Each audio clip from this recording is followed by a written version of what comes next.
ಕೂಲಿ ಕೆಲಸಕ್ಕೆ ತೆರಳಿದ್ದ ಎಸ್ಎಸ್ಎಲ್ಸಿ ವಿದ್ಯಾರ್ಥಿನಿಯನ್ನು ಹುಡುಕಿ ಕರೆತಂದು ಪರೀಕ್ಷೆ ಬರೆಯಿಸಿದ ಅಧಿಕಾರಿಗಳು.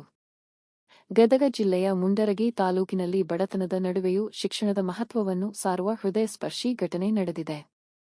ಪೇಟ ಆಲೂರು ಗ್ರಾಮದ ವಿದ್ಯಾರ್ಥಿನಿ ಕಡು ಬಡತನದ ಕಾರಣದಿಂದ ಎಸ್ಎಸ್ಎಲ್ಸಿ ವಿಜ್ಞಾನ ಪರೀಕ್ಷೆಗೆ ಹಾಜರಾಗದೆ ಕೂಲಿ ಕೆಲಸಕ್ಕೆ ತೆರಳಿದ್ದ ವಿದ್ಯಾರ್ಥಿನಿಯನ್ನು ಅಧಿಕಾರಿಗಳು ಹುಡುಕಿ ಕರೆತಂದು ಪರೀಕ್ಷೆ ಬರೆಯಿಸಿದ ಘಟನೆ ಸಾರ್ವಜನಿಕರಿಂದ ಪ್ರಶಂಸೆಗೆ ಪಾತ್ರವಾಗಿದೆ.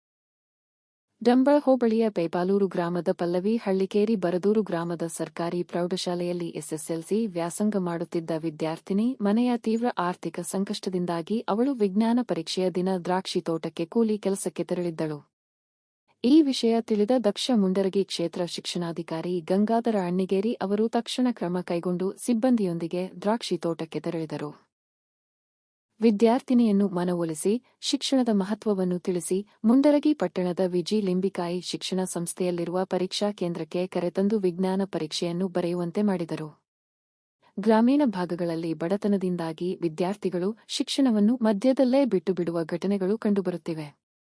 ಇಂತಹ ಸಂದರ್ಭದಲ್ಲಿ ಶಿಕ್ಷಣ ಇಲಾಖೆ ತೋರಿದ ಈ ಮಾನವೀಯ ನಡೆಗೆ ಸಾರ್ವಜನಿಕರಿಂದ ವ್ಯಾಪಕ ಮೆಚ್ಚುಗೆ ವ್ಯಕ್ತವಾಗಿದೆ. ಈ ಘಟನೆ ಬಡತನಕ್ಕೂ ಮೀರಿದ ಶಿಕ್ಷಣದ ಸಂಕಲ್ಪವನ್ನು ತೋರಿಸಿ ಸಮಾಜಕ್ಕೆ ಶಿಕ್ಷಣದ ಮಹತ್ವವನ್ನು ಮತ್ತೊಮ್ಮೆ ನೆನಪಿಸಿದೆ. ಈ ಸಂದರ್ಭದಲ್ಲಿ ಇಸಿಒ ಹಾಜರಾತಿ ಪ್ರಾಧಿಕಾರಿ ಮನೋಹರ ಎಸ್, ಕನ್ನಡ ಭಾಷಾ ಶಿಕ್ಷಕ ಉಮೇಶ ಬೂದಿಹಾಳ ಇದ್ದರು. ತಾಲೂಕಿನ ಪ್ರತಿ ವಿದ್ಯಾರ್ಥಿಗಳ ಭವಿಷ್ಯ ಉಜ್ವಲವಾಗಬೇಕು. ಅವರು ಮುಂದಿನ ದಿನಮಾನಗಳಲ್ಲಿ ಉತ್ತಮ ಭವಿಷ್ಯವನ್ನು ಕಟ್ಟಿಕೊಂಡು ದೇಶದ ಭವಿಷ್ಯದ ಪ್ರಜೆಗಳಾಗಬೇಕು. ಪ್ರತಿಯೊಂದು ಮಗು ಪರೀಕ್ಷೆಯಲ್ಲಿ ಪಾಲ್ಗೊಳ್ಳಲು ಶಿಕ್ಷಕರು ಪಾಲಕರ ಪಾತ್ರ ಬಹಳ ಮುಖ್ಯವಾಗಿದೆ. ಗಂಗಾಧರ ಅಣ್ಣಿಗೇರಿ, ಮುಂಡರಗಿ ತಾಲೂಕಾ ಕ್ಷೇತ್ರ ಶಿಕ್ಷಾಧಿಕಾರಿ.